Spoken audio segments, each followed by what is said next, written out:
오늘 주시는 주님 말씀은 고린도전서 3장의 말씀입니다.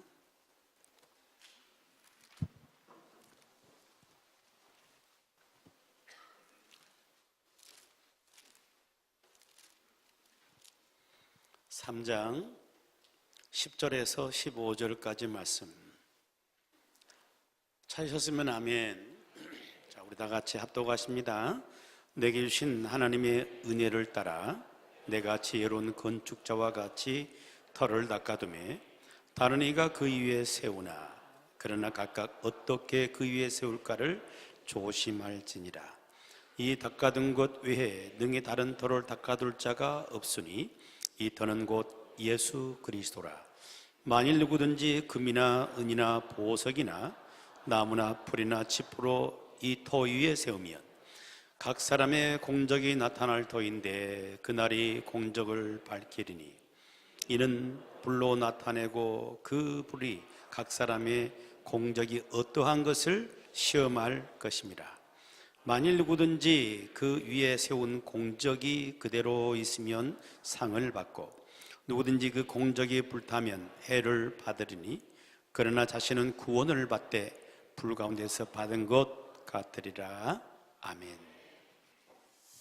할렐루야. 오직 예수밖에 없습니다. 주님 안에 살아가는 우리 되기를 축복합니다. 오늘 또 우리 교우께서 저에게 보내주신 그 유머를 함께 나눌랍니다. 유머는 뭐 땜새 해요? 웃자고. 준비됐어요? 무슨 준비요? 웃을 준비. 그런 문제 들어가겠습니다. 베트남 여성하고 우리 한국 여성이 함께 등산을 했더랍니다. 등산하다 보니까 깊은 산속으로 들어가게 되었고 그래야 길을 잃었어요. 길을 잃고 막 헤매다가 이 두 여성이 함께 늪에 빠진 겁니다. 나올 수가 없습니다. 몸부림침 칠수록 더 들어가니까.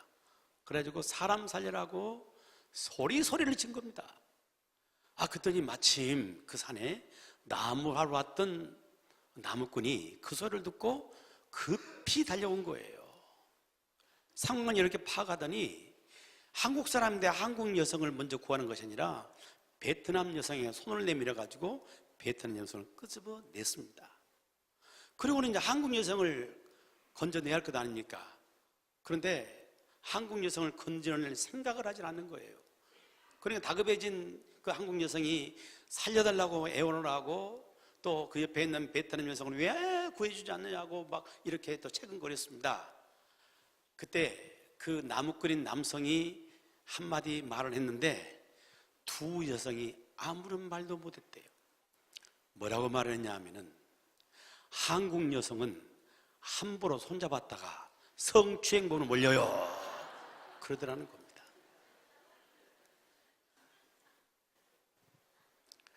여러분, 지금 우리 사회에 핫 이슈가 있습니다. 평창 올림픽도 아니고 핫 이슈는 미투 운동이지 않습니까? 모든 국민이 다 알고 있는 미투 운동이죠. 이 미투 운동이 어떤 운동입니까? 나도 당했다 라고 하는 그런 고발성인 그런 운동인 거죠.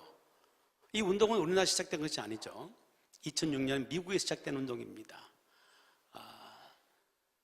타바나 버그라고 하는 사회운동가가 있었는데 성추행을 당하고 폭행을 당한 사람이 피해자인데 이걸 밖으로 드러나지 못하고 오히려 피해의 고통을 안고 세상은 살아가거든요. 이 문제를 해결해 보고자 원해서 사회운동을 벌린 겁니다.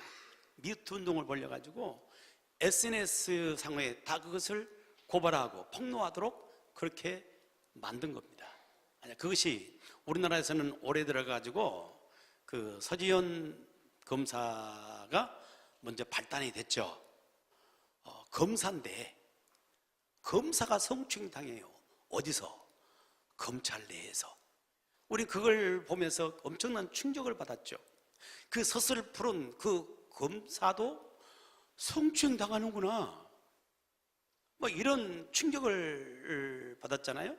그러면서 이게 마치 봄에 산불이 확 보면 번져가듯이 그렇게 이제 번져가면서 이 문학계, 또 문화계, 막 연예계, 사방으로 번져가면서 급기야 종교계까지 지금 들어오고 있습니다. 지금 미투 운동이 벌어지고 있는 거죠. 바라는 마음은 이런 이 미투 운동을 통해서 우리나라가 보다 더 정화되기를 원합니다. 보다 더 깨끗해지기를 바라고 살기 좋은 나라가 되어가기를 축복합니다.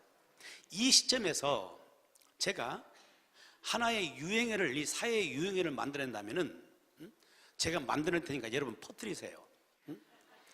어떤 유행어를 만들 수 있냐 하면은 너 떨고 있니? 너 떨고 있니? 지금 얼마나 많은 사람이 떨고 있겠어요. 지금 자기 자신이 지금 저질렀던 것은 있는데 막 드러나잖아요. 그러니까 자기 자신이 했던 이 추행들이 드러날까 봐서 전전긍긍하는 사람들이 많이 있죠. 이 미투 운동을 통해서 절대로 드러나지 않을 거로 생각했던 것들이 드러나기 시작합니다.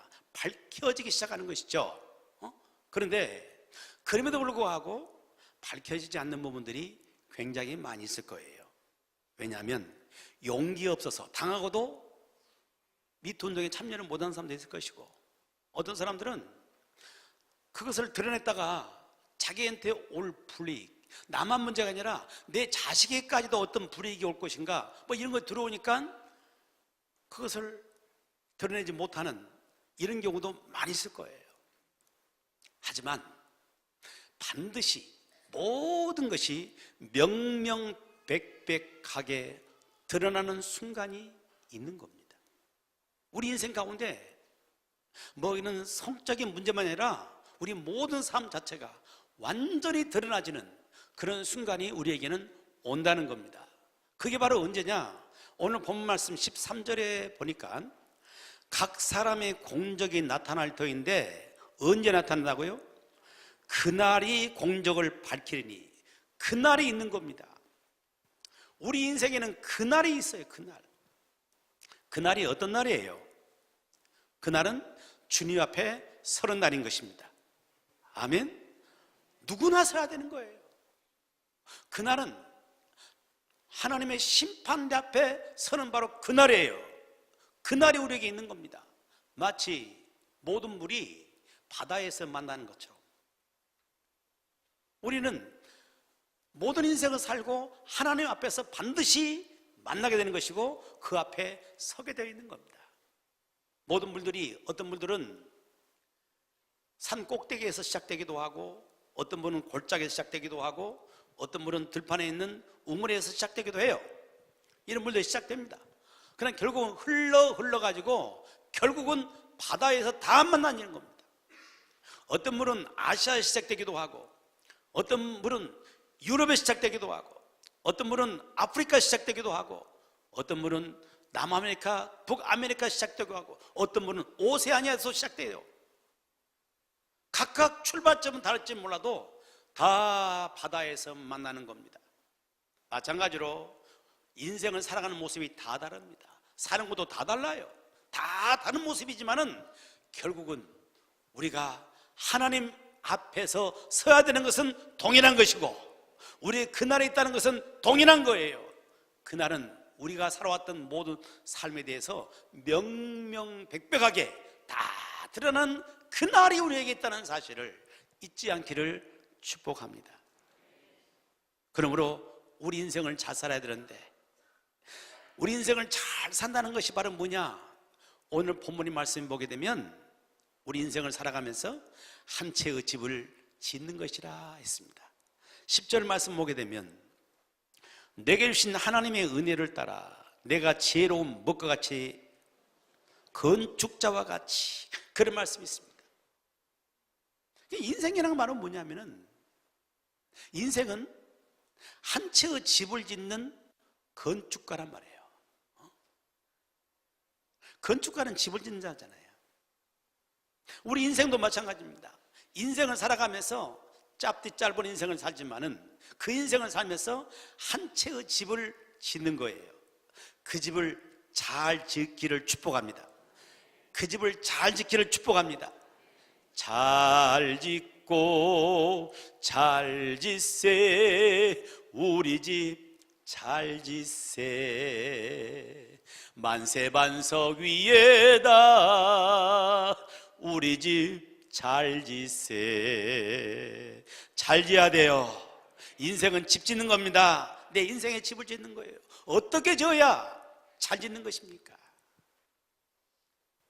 오늘 말씀 10절에서 12절까지 보게 되면 계속해서 반복해서 나오는 한 단어가 있습니다. 그게 바로 뭐냐면은 터라는 단어예요. 내게 주신 하나님의 은혜를 따라 내가 지혜로운 건축자와 같이 터를 닦아두매. 11절도 이 닦아둔 곳 외에 능히 다른 터를 닦아둘 자가 없으니 이 터는 곧 예수 그리스도라. 12절 만일 누구든지 금이나 은이나 보석이나 나무나 풀이나 집으로 이 터 위에 세우면, 터라는 이야기가 계속해서 나오고 있습니다. 집을 짓는 데서 중요한 것은 터이잖아요. 터. 바꿔 말하면 기초란 말이겠죠. 이게 중요한 겁니다. 여러분, 아무리 좋은 재료를 써서 집을 짓는다 할지라도 터가 부실하면 무너져 내리는 거예요. 소용이 없는 겁니다. 아무리 높은 집을 지었다 할지라도 터가 잘못되게 되면 그 집은 아무것도 아닌 거예요. 여러분, 우리나라가 지금 지진의 안전지대가 아니라고들 하지 않습니까? 수없이 지진이 일어나고 있잖아요. 우리는 지금 이쪽에 있기 때문에 그걸 제대로 모르고 삽니다. 그러나 포항 지역에 살고 있는 사람들 얼마나 불안한지 모르죠. 계속 땅이 흔들리니까 그냥 거기를 떠나고 싶은 마음들 있죠. 그런데 아무리 지진이 몰라온다 할지라도 터가 튼튼하면은 웬만한 지진들은 이겨내는 것입니다. 그러나 터가 잘못되게 되면 쉽게 무너지고 마는 거예요. 집을 짓는 데에서 이 터가 중요한 것처럼 우리 인생의 집을 짓는 것도 이 터가 소중한 거예요. 이 터를 잘 세워야 되는 것인데 이 터가 바로 뭐냐? 오늘 11절 말씀은 중요한 말씀이니까 함께 읽습니다. 시작. 이 닦아둔 곳 외에 능히 다른 터를 닦아둘 자가 없으니 이 터가 뭐라고요? 예수 그리스도라. 우리 인생의 집을 지어야 할 그 터는 예수 그리스도라고 말해요. 여러분, 이 예수 그리스도의 터 위에다가 우리 인생을 짓는 자가 되기를 축복합니다. 여러분, 예수 그리스도 없는 그 인생은 터가 없는 집과 똑같은 겁니다. 우리 인생의 가장 소중한 것은 예수 그리스도라는 터라는 사실을 잊지 않기를 축복합니다. 왜냐하면 사람은 누구나 다 죄인이기 때문에 그런 겁니다.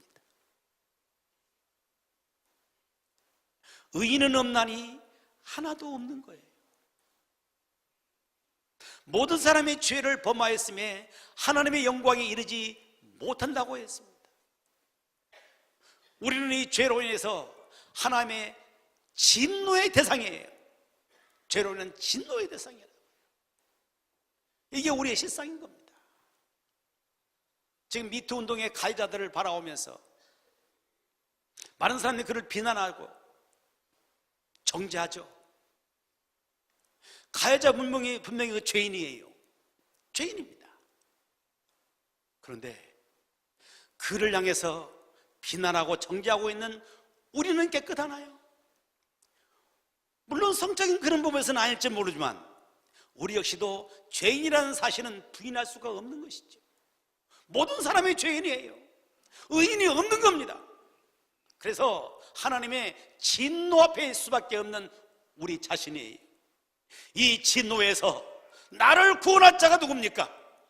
그분은 오직 예수 그리스도라고 말해요. 여러분, 예수님만이 나를 죄에서 해방시킬 수 있게 되는 것이고, 하나님 앞에 서는 바로 그날 우리를 죄에서 해방시켜 하나님의 품으로 이끌 수 있는 분은 오직 예수 그리스도라고 말입니다. 그 예수님께서는 죄 없는 하나님의 아들이시잖아요. 그가 이 땅에 오셔서 우리 죄를 대신하여 십자가를 지십니다. 자신의 몸을 찢기시고 그 몸의 모든 피를 쏟으시면서 우리의 모든 죄를 대신하신 것입니다. 십자가 고통당하사 버림받고 외면당하셨네. 짓밟힌 장미꽃처럼 나를 위해 죽으셨네. 나의 주. 주님이 십자가 지신 것은 우리의 죄 때문이에요. 그 예수 그리스도만이 우리를 죄에서 해방시킬 수 있고 죄에서를 구원할 수 있는 유일한 분이십니다. 그러므로 그 예수 그리스도 없는 인생은 결국 하나님의 진노의 자신 것이고, 그 하나님의 앞에 서는 바로 그날 그 죄값을 몸으로 감당하는 하나님의 진노가 쏟아지는 인생이 되고 말 것입니다. 그러므로 내 인생을 살아가는데 가장 중요한 것, 그것은 예수 그리스도예요. 예수님의 기초 위에 내 인생의 집을 지어야 할 줄로 믿습니다. 여러분, 이 민족이 잘 되는 것도 예수 그리스도 터 위에 이 민족을 세워야 되는 겁니다. 그래야 이 민족이 잘 되는 겁니다. 지금 우리 사회는 진보와 보수가 첨예하게 대립하고 있습니다. 진보는 진보대로 그래야 나라가 잘 된다고 봅니다. 보수는 보수대로 이렇게 해야 나라가 잘 된다고 봅니다. 첨예하게 대립합니다. 평창 올림픽이 우리나라에서 지금 이루어지면서 보수와 진보 대립은 더 극한 상황으로 치닫고 있는 그런 현실들을 눈으로 직시하고 있는 겁니다.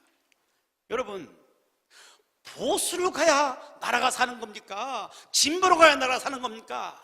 아니요. 보수도 진보도 아니라 이 민족은 예수 그리스도 터 위에 세워져야 이 민족이 사는 줄로 믿습니다. 예수 그리스도가 유일한 소망이요 우리의 구원의 길이라고 말입니다. 그러므로 이 민족이 진정 복된 민족이 되려면 예수 믿기 좋은 나라가 되어야 되는 것이고, 예수 믿기 편한 나라가 되어야 되는 것이고, 자유로 예수님을 전할 수 있는 그런 나라가 되어야 할 줄로 믿습니다. 여러분, 지금 국회에서는 법이 지금 제정하고 있는 그런 단계예요.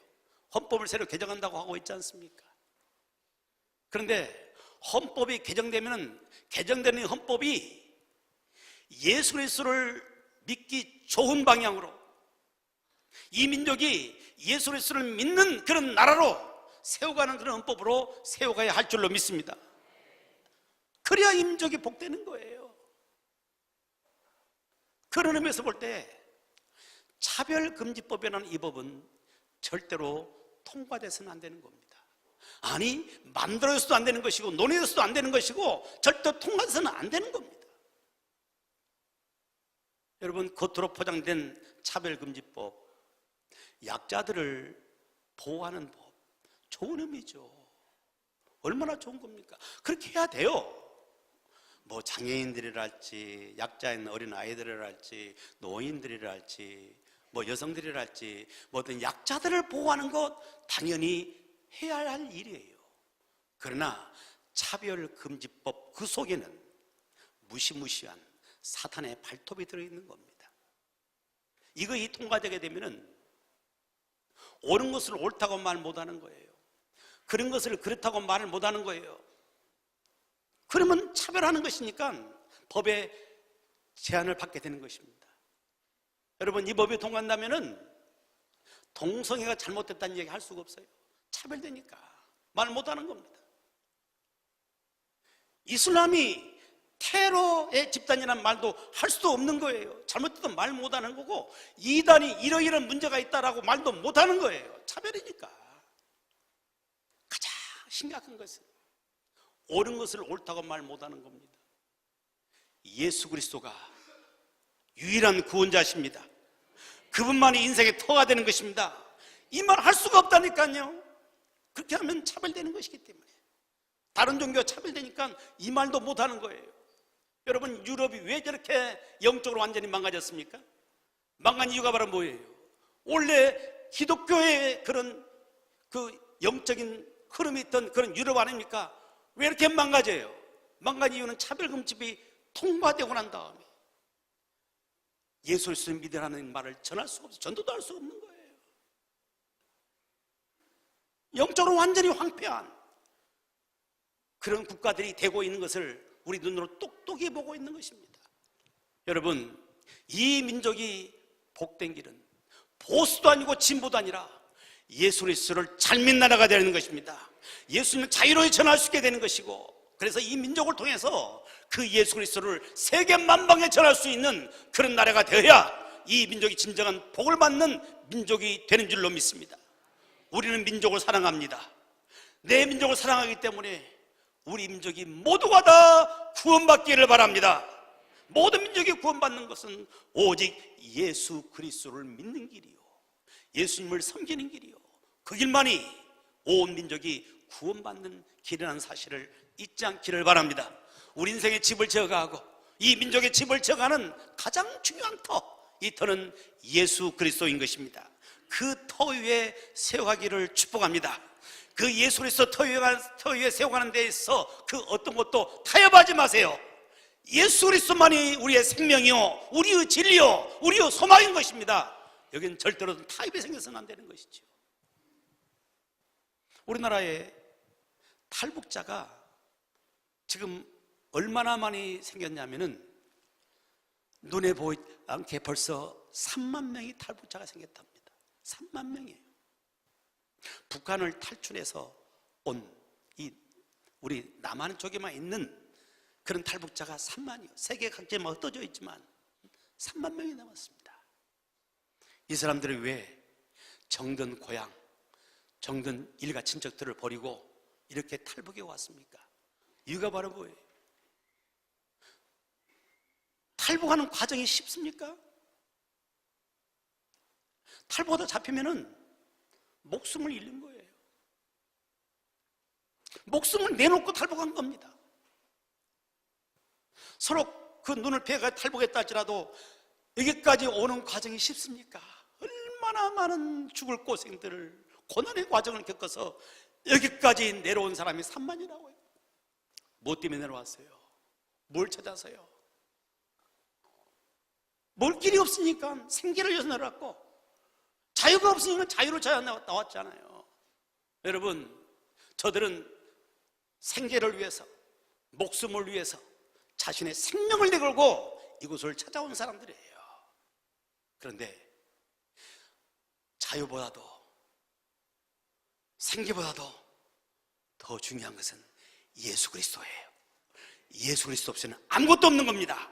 그러므로 진정 이 민족에 살고 내 개인이 사는 길은 예수 그리스도밖에 없다는 사실을 인식하고 내 인생의 터를 예수 그리스도 위에 바로 세워갈 수 있는 그런 사람들이 되어질 수 있기를 축원합니다. 예수 그리스도 터 위에다가 내 인생의 집을 이제 세워간다면 그 위에다가 또 어떻게 세울까를 생각해야 돼요. 터만 가지고서 집을 짓는 것은 아니니까요. 터가 있다면 그 위에 재를 가지고 세워야 되는 것입니다. 그 말씀이 12절, 13절 계속해서 나오는 말씀이에요. 12절 보게 되면 만일 누구든지 금이나 은이나 보석이나 나무나 풀이나 집으로 이 터 위에 세우면, 그러니까 사람들마다 예수님의 터 위에다 세우는데 어떤 사람은 금이나 은이나 보석 같은 걸로 세우고 어떤 사람은 나무나 풀이나 집 같은 것으로 그 위에 세운다 그랬어요. 세우는 게 달라요. 그런데 13절 보니까 각 사람의 공적이 나타날 터인데 그날의 공적을 밝히리니 그랬어요. 우리가 예수님의 터 위에 우리 인생의 집을 짓고 살아가는데 사람마다 다르게 집을 짓고 살아가요. 그런데 그날에 그 공적을 밝힌다 그랬습니다. 그게 다 드러나는 거예요. 이 공적이라는 이 말이 굉장히 중요한 말인데, 이 공적이라는 말은 아르곤이라는 말입니다. 아르곤이라는 이 말은 무슨 뜻을 갖고 있냐면은 행위 혹은 수고, 이런 뜻이 있습니다. 공적이라는 말씀이 행위와 수고예요. 그러니까 우리가 예수 그리스도를 믿으면서 믿음의 터 위에다가 우리 인생의 집을 짓는데, 그 인생의 삶을 살아가는 그 행위, 그가 하는 수고, 이게 각각 다르다 그 말이에요. 어떤 사람은 나무나 풀과 집과 같이 쉽게 타버릴 걸로 짓는 사람이 있고, 어떤 사람은 금이나 은이나 보석까지 아무리 풀이 붙은다 해도 타지 않는 그런 행위나 그런 수고를 하면서 인생을 사는 사람이 있다 그 말입니다. 여러분, 하나 앞에 서는 날은 심판의 날인 겁니다. 우리 그리스도인들은 죄에 대한 심판을 이미 면제받은 사람인 줄로 믿습니다. 물론 우리가 죄인이에요. 하나님 진노를 받을 대상이에요. 그러나 예수 그리스도를 믿음을 통해서 우리를 죄에서, 죄의 심판에서 우리를 해방시켜 주시고, 우리를 구원해 주시고, 하나님의 자녀 삼아 주시고, 영원한 하늘나라를 허락하신 줄로 믿습니다. 그래, 또 하나의 심판이 있는 거예요. 이 심판을 여러분 분명하게 알고 삶을 살아야 되는 겁니다. 그거는 행위에 대한 심판입니다. 공적에 대한 심판이요, 어떤 수고를 했냐에 대한 그런 심판이 우리 앞에는 있다는 사실을 잊지 않기를 바랍니다. 내가 예수 믿으면서 어떤 삶을 살았느냐 하는 부분이에요. 여러분, 내가 예수 그리스도를 믿었습니다. 그 터 위에 내 인생의 집을 세웠다면 이제는 우리의 행위가, 우리의 수고가 주님 보시기에 아름다운 삶이 되기를 축원합니다. 우리가 미투 운동을 바라보면서 전 국민이 공분하는 이유 가운데 하나가 바로 뭐냐면은, 대부분 가해자가 어떤 사람이냐면은 자기의 지위를 이용해 가지고 약자들을 성적으로 괴롭히는 사람들이에요. 그래서 당한 사람들이 왜 당했느냐 이야기하게 되면, 그들은 우리에게는 왕이었다고 이야기한 겁니다. 왕이요. 어떻게 그 말을 거절합니까? 왕으로 군림했던 거예요. 근데 여러분, 하나님이 우리에게 어떤 지위를 주셨다면 왕처럼 군림하고 왕처럼 다른 사람들은 마음대로 주물러 끌으라고 주신 지위가 아니라는 것을 알아야 되는 겁니다. 우리에게 어떤 지위를 줬든지 간에 그 지위는 섬기라고 주신 지위인 줄로 믿습니다. 아멘. 예수님이 친히 그런 말씀하셨습니다. 내가 온 것은 섬김을 받으려 함이 아니라 도리어 섬기려 하고 많은 사람을 위하여서 대속물로 내 목숨을 주기 위하여 하심이라고 말씀하고 있는 겁니다. 주님이 오신 그 이유가 왕처럼 군림하고 섬김받고 이걸 위해 오신 것이 아니라 섬기러 오신 겁니다. 우리 그리스도인은 주님이 걸어가신 길을 걷는 것입니다. 그런 행위를 하는 것이고 그런 수고를 하는 것입니다. 만약에 내게 주어진 그 지위를 가지고 주님처럼 섬기는 삶을 산다면 얼마나 세상이 아름다워질까요? 얼마나 세상이 복될까요? 그런 수고와 그런 행위를 하는 삶을 살아가는 것, 바로 그런 사람들이 주님 앞에 서게 되는 그날 금이나 은이나 보석같이 심판함에 타지 않는 그런 모습으로 주 앞에 설 수 있는 사람이 될 줄로 믿습니다. 낙타와 그리스도인은 무릎으로 짐을 받는다는 말이 있습니다. 낙타와 그리스도인은 무릎으로 짐을 받아요. 낙타는 짐을 싣고 짐을 나르는 그런 일을 합니다. 그런데 주인이 짐을 줄 때 무릎을 툭 꿇고 짐을 받습니다. 등에 짐을 받아요. 그리고는 벌떡 일어나서 그 짐을 나르는 그런 일을 하는 겁니다. 그리스도도 마찬가지라는 말이에요. 하나님이 저와 여러분들에게 주신 사명이 있어요. 나에게 어떤 지위를 줬든지 간에, 나에게 어떤 물질을 줬든지 간에, 나에게 어떤 재능을 줬든지 간에, 건강을 줬든 어떤 시간을 내게 주었든 간에 거기에는 하나님이 나를 향한 사명이 있는 겁니다. 그 사명의 짐, 그 짐을 낙타처럼 무릎을 꿇고 받아들인 겁니다. 그리고 그 짐을 지고 걸어가는 것, 이것이 바로 그리스도의 멋진 삶이 되는 것이고 하나님 앞에 설 때 가장 복된 자로 설 수 있는 그런 사람이 되는 줄로 믿습니다. 그런데 우리의 육성이라는 게 있어요. 사람 속에는 누구나 할 것 없이 이 육성이 있어요. 그래서 하나님 우리에게 사명의 짐을 주시지만은 그걸 무겁다고 자꾸 거부하고 내 정욕대로 내 마음대로 살아갔기 때문에 세상이 시끄럽고 내 삶이 어렵게 되는 것입니다. 여러분, 낙타와 그리스도인은 무릎으로 짐을 받는 겁니다.